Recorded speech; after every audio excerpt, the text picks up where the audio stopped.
Hindu calendar ప్రకారం ప్రతి నెల శుక్లపక్షం ప్రకాశవంతమైన పక్షంలో 6వ రోజు షష్ఠి తిథిని స్కంద షష్ఠిగా జరుపుకుంటారు.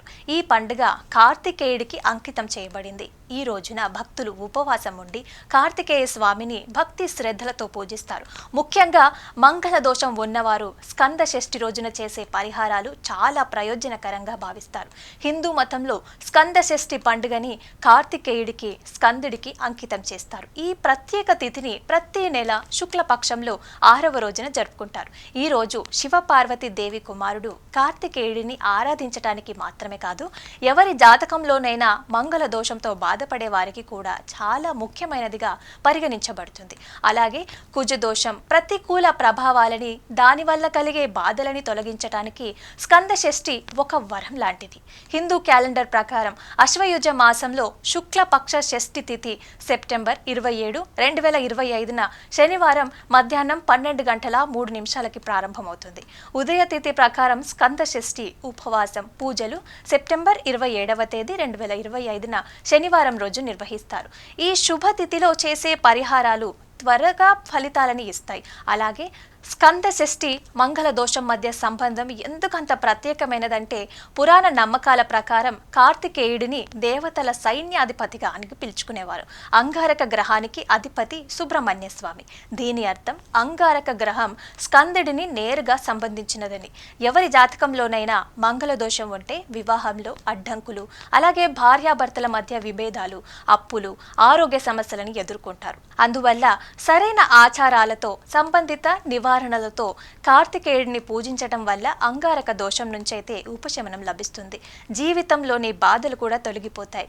విశ్వాసం, మంగళ దోషాన్ని తగ్గించుకోవటానికి స్కంద షష్ఠి రోజున చేయాల్సిన పరిహారాలు, కార్తికేయుడి ప్రత్యేక పూజ విధానం గురించి కూడా మనం ఈ వీడియోలో మాట్లాడుకుందాం.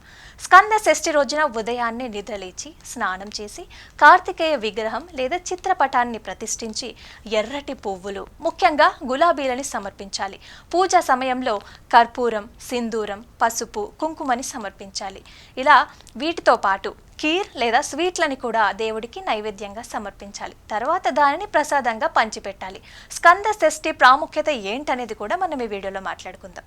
ఈ రోజున స్కంద షష్ఠి స్తోత్రాన్ని పఠించటం వల్ల కుజగ్రహం దుష్ప్రభావాల నుంచి ఉపశమనం లభిస్తుంది. ఈ స్తోత్రాన్ని పూర్తి భక్తితో పఠించటం వల్ల కుజగ్రహం వల్ల కలిగే అన్ని బాధలు కూడా తొలగిపోతాయి.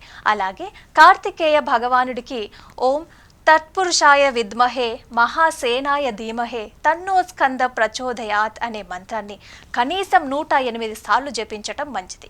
ఇక కుజగ్రహం ఎరుపు రంగులో ఉంటుంది కనుక ఈ రోజు పేదవారికి లేదా అవసరం ఉన్నవారికి ఎర్రటి పప్పు, బెల్లం, రాగి, ఎరుపు రంగు దుస్తులని దానం చేయటం మంచిది. ఇది కుజగ్రహాన్ని శాంతింపజేస్తుంది, దుష్ప్రభావాల ప్రభావాలని కూడా తగ్గిస్తుంది.